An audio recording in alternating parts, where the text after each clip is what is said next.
warahmatullahi wabarakatuh. Baiklah, di sini kita sedang berada di SMK Negeri 1 Lahat. Di sini kita akan melakukan proses pemeriksaan pada baterai atau aki.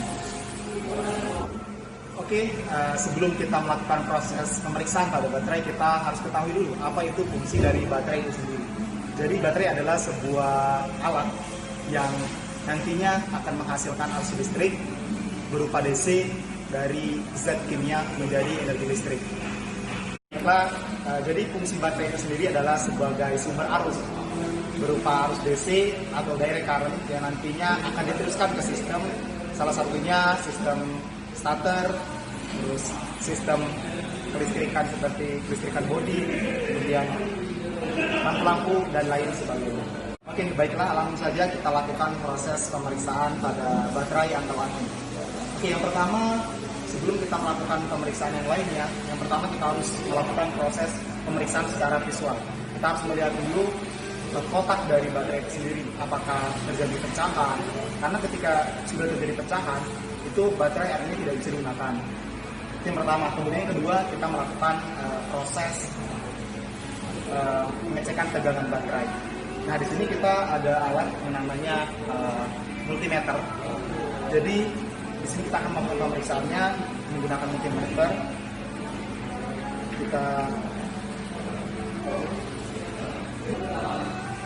Kita melakukan proses pemeriksaan, kita harus melakukan kalibrasi terlebih dahulu pada multimeter. Oke.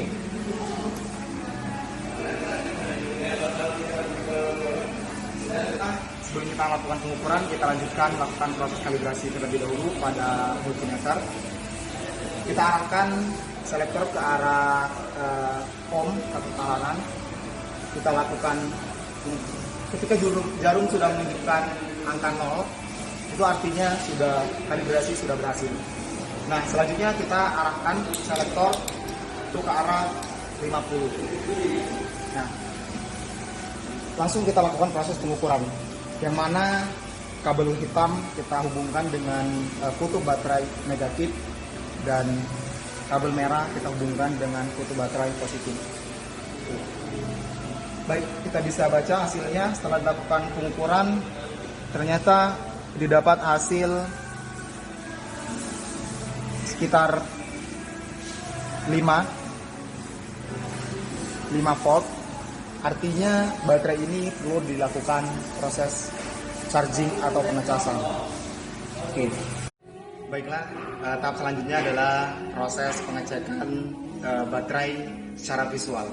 Jadi dalam proses pengecekan ini yang harus kita lakukan adalah kita melihat baterai itu secara visual. Kita lihat apakah terdapat pecahan pada baterai.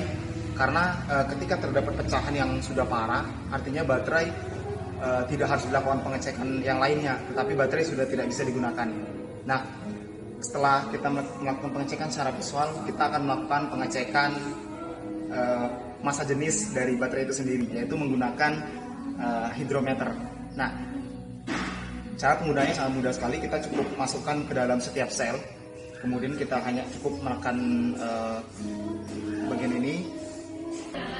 Baiklah, ini adalah proses pengecekannya. Nah, terlihat pada hidrometer itu menunjukkan angka kurang lebih 1,20.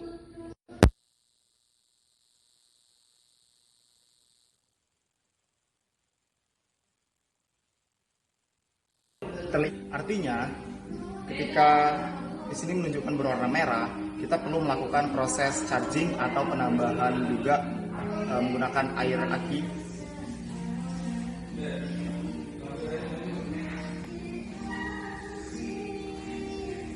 Selanjutnya kita lakukan pengecekan pada sel yang kedua.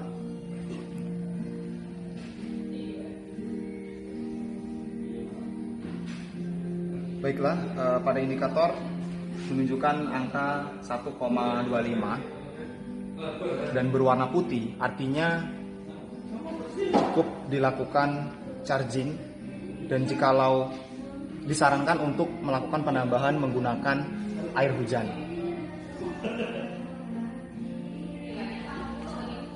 Ya. Baiklah, kita lakukan pengecekan juga pada sel ketiga.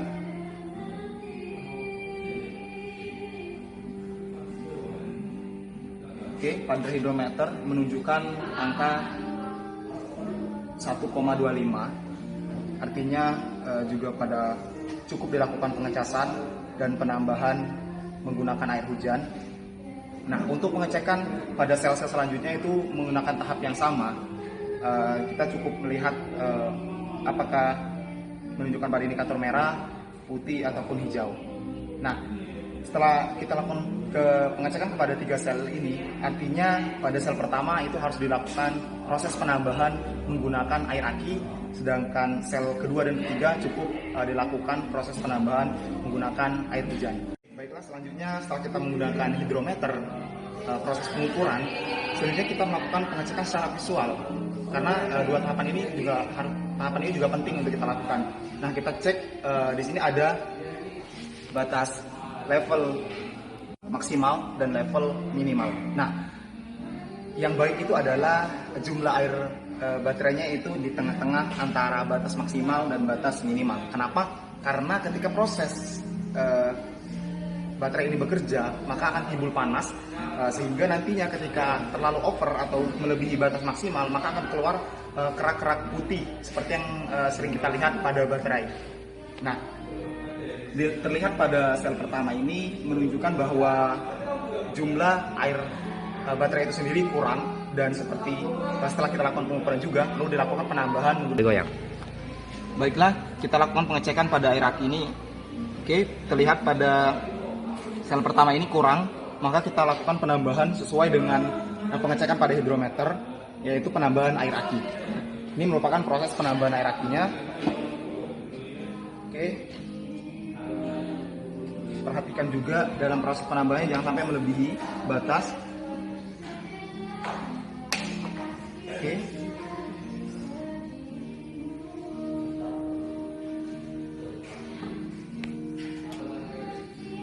Sel menunjukkan sudah di antara batas maksimal dan batas minimal, artinya sudah cukup. Selanjutnya kita penambahan menggunakan air hujan, yaitu pada sel kedua dan sel ketiga.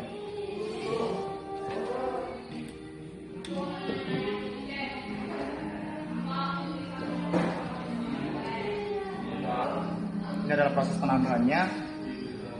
Jangan lupa untuk melihat pada batas maksimal dan minimal. Oke, baiklah. Pada sel kedua cukup. Sel ketiga. Baiklah, setelah dipastikan semua sel sudah kita isi dengan air aki ataupun air hujan, selanjutnya kita melakukan tahap-tahap selanjutnya. Baiklah, setelah proses pengisian air aki sudah kita lakukan, selanjutnya kita tutup masing-masing sel.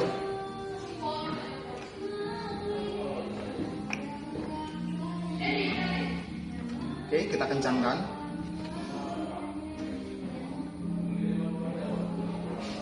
Setelah dipastikan semuanya kencang, kita lakukan proses pembersihan, ya, pengelapan pada bagian baterainya, karena ini sangat berpengaruh sekali. Ini juga bisa menimbulkan kerak-kerak putih gitu, karena sisa-sisa dari proses pengisian tadinya. Oke. Mungkin setelah itu baru kita lakukan proses tahap-tahap selanjutnya. 20.000-an harus ganti loh. standar di Standar kalau meledak. lagi baru